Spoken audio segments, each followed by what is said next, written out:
UP में विधानसभा चुनाव को लेकर राजनीति का पारा चढ़ा हुआ है। ऐसे में सब अपनी जीत का दावा ठोक रहे हैं। शिवपाल यादव भी ऐसा ही कर रहे हैं। चुनाव से लेकर गोरक्षा और यूपी में कानून व्यवस्था की हालत पर एबीपी न्यूज संवाददाता राजकिशोर से खुलकर बात की है शिवपाल यादव ने।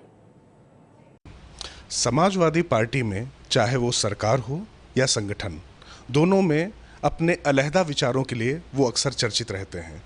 बात प्रशासन शिथिलता की हो तो भी वो बेबाकी से बोलते हैं, और बात अगर संगठन पे पकड़ की हो तो भी वो कोई रियायत नहीं बरतते हैं। हमारे साथ हैं उत्तर प्रदेश के लोक निर्माण मंत्री व समाजवादी पार्टी के महासचिव शिवपाल सिंह यादव जी। शिवपाल जी, एबीपी में आपका स्वागत है। मेरा पहला सवाल आपसे है कि आप प्रदेश के प्रभारी मंत्री भी हैं। फिलहाल जो सबसे ज़्यादा चर्चा प्रदेश की हो रही है वो लॉ एंड ऑर्डर के मुद्दे को लेकर हो रही है। आपको क्या लगता है, कहाँ कमी रह रही है? देखिए, हमारा उत्तर प्रदेश में हमारी सरकार ने बहुत तेज़ी के साथ विकास तो किया ही है, और ये बड़ा प्रदेश है, जनसंख्या भी बहुत बड़ी है। घटनाएं हुई हैं, हम मानते हैं घटनाएं हुई हैं। घटनाएं अन्य प्रदेशों में भी इसी तरीके की हो रही हैं। दिल्ली में भी हो रही हैं, छत्तीसगढ़ में भी हो रही हैं, झारखंड में भी हो रही हैं, इधर हरियाणा में भी बड़ी बड़ी घटनाएं हुई हैं। उनका जिक्र नहीं है, केवल जिक्र होता है उत्तर प्रदेश का। लेकिन जो भी घटना हुई है, हमारे सरकार के नेतृत्व में हमारी पुलिस ने वो घटनाओं को वर्कआउट किया है, और वर्कआउट करके कड़ी से कड़ी कार्रवाई की है। और फिर पीड़ित परिवार को इतिहास में पता लगा लेना, इतनी बड़ी मदद कहीं पर भी नहीं हुई है। पीड़ित परिवार को संतुष्ट किया है, और जो पीड़ित परिवार ने जो मांग रखी है उसे भी मान करके कार्रवाई हुई है। मगर शिवपाल जी, ऐसा क्यों होता है कि जब कोई घटना होती है तो उसको पहले एक साजिश के रूप में करार दे दिया जाता है आपकी सरकार के कुछ वरिष्ठ मंत्रियों या नेताओं की तरफ से? अब बुलंदशहर की घटना ही लीजिए, एक ये मर्मांतक घटना थी। उस पर जिस तरीके से आजम खान जी की जो टिप्पणी थी, आप क्या उसका समर्थन कर सकते हैं? देखिए, आजम भाई बड़े नेता हैं, बहुत सीनियर भी हैं। वो सोच समझ के ही बात करते हैं, इस पर तो हम कोई टिप्पणी नहीं कर सकते हैं। लेकिन आपने देखा है कि उत्तर प्रदेश में कई बार भारतीय जनता पार्टी के आरएसएस के लोगों ने उत्तर प्रदेश का माहौल बिगाड़ने की कोशिश कई बार कर चुके हैं। जैसे कैराना में आप देख रहे हैं, उससे पहले मुजफ्फरनगर में भी ऐसा ही माहौल बिगाड़ा था, जानबूझ करके बिगाड़ा था। उधर बदायूं में, उधर मैनपुरी में, करहल में गाय को लेकर के किस तरीके का माहौल बिगाड़ा था। और जबकि उन्होंने सीबीआई मांग भी की थी, फिर सीबीआई जांच भी हुई, उसमें क्या निकला।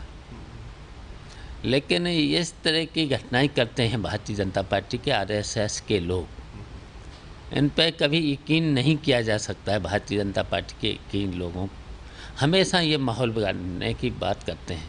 और अभी अगर देखा जाए, हम तो अभी देख रहे हैं कि पश्चिम उत्तर प्रदेश में, और पता लगा लेना, हमें तो जानकारी है, ये जो स्लाउटर हाउस हैं जहाँ अवैध धंधे होते हैं कहीं कहीं, तो इनके सहयोग से होते हैं, पैसे लेते हैं, कहीं कहीं ये शामिल भी हैं। और फिर बाहर निकल कर के ये लोग उस तरीके की बातें करते हैं माहौल बिगाड़ने के लिए। नहीं, तो आपके सीधे कहने का मतलब है कि जो बूचड़ खानों में गो हत्या या गोवंश की जो बात चलती है कि उनका कत्लेआम हो रहा है, तो क्या उसमें भारतीय जनता पार्टी के नेताओं का मतलब उनकी देखरेख में ये होता है? क्या उसकी वसूली करते हैं? आपके कहने से तो मतलब ये लग रहा है। देखिए, ये जितने भी स्लाउटर हाउस हैं जी, मेरी पक्की जानकारी है जी, ये उसमें से पैसे लेते हैं जी, कहीं कहीं शामिल भी हैं जी, और फिर भड़काने का काम भी करते हैं। और हम लोगों ने तो, समाजवादी पार्टी के लोग हमेशा गौरवध के खिलाफ रहे हैं। हम लोगों के यहाँ तो गाय पाली जाती हैं, गाय की पूजा होती है, और हम लोग तो गाय की रक्षा करने वाले लोग हैं, गंगा की रक्षा करने वाले लोग हैं। और इन लोगों ने देखे, गाय पर भी बोलते हैं लेकिन रक्षा करते नहीं है। गंगा पर भी इन्होंने, यहाँ तक कि प्रधानमंत्री जी ने जब चुनाव लड़े थे बनारस से, तब भी उन्होंने कहा था नमामि गंगा, गंगा माँ ने बुलाया है। और जब प्रधानमंत्री बन गए तब बनारस को भी भूल गए, गंगा को भी भूल गए।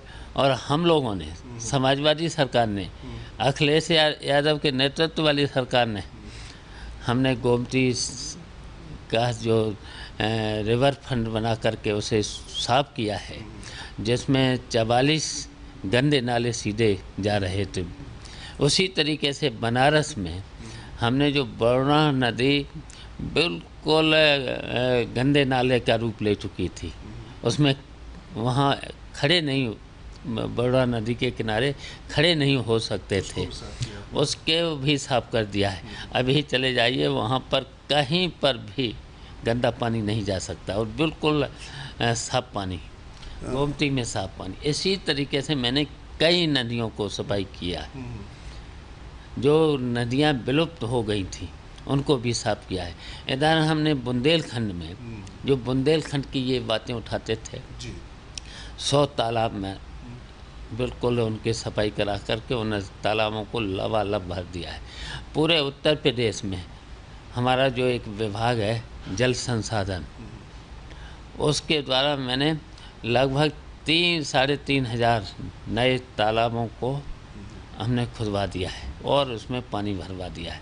उधर बुंदेलखंड में 13 डैम हम बनाने जा रहे हैं, अब बुंदेलखंड में भी नहीं। इसी तरीके से हमने एक पूर्वांचल में सरयू परियोजना 30 साल पुरानी, 30 साल में केवल उस पर काम हुआ था, राष्ट्रीय परियोजना है 5 किलोमीटर, हमने 2 सालों के अंदर उसे 105 किलोमीटर उस नहर को बना दिया है।